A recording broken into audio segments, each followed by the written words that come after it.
Bonjour et bienvenue aux tendances des prix. On va commencer par les facteurs baissiers. D'abord, au Brésil, la production de soya a été de nouveau augmentée par l'USDA pour atteindre un niveau record de 115 millions de tonnes. Mais il faut souligner que d'autres analyses sont encore plus hauts que ce niveau et donc ce chiffre pourrait augmenter.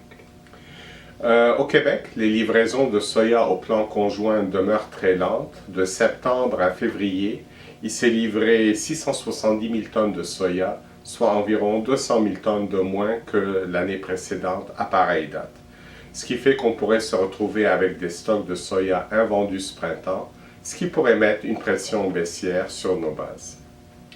Maintenant, les facteurs haussiers. D'abord, les intentions d'ensemencement aux États-Unis qui ont surpris le marché. C'est vrai, le maïs a baissé comme prévu pour s'établir à 88 millions d'acres, soit 2,2 millions d'acres de moins que l'an passé. Mais par contre, le marché anticipait une hausse des superficies de soya.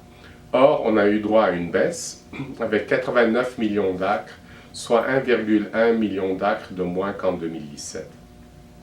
C'est vrai que la superficie de blé augmente un peu, mais si on prend les ensemencements pour les trois principaux grains, on observe une baisse d'environ 2 millions d'acres par rapport à 2017, du jamais vu.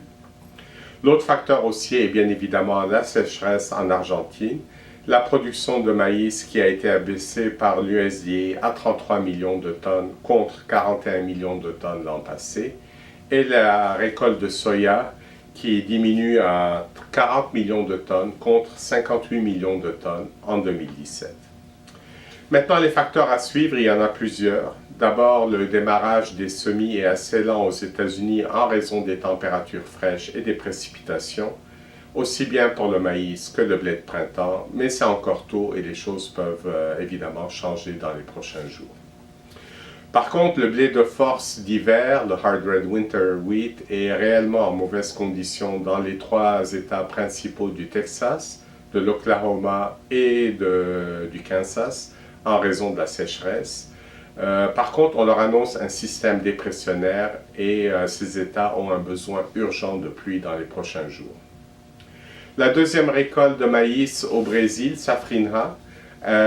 Présentement, le Brésil reçoit de bonnes pluies et donc les perspectives de rendement pourraient aller en s'améliorant si les précipitations continuent.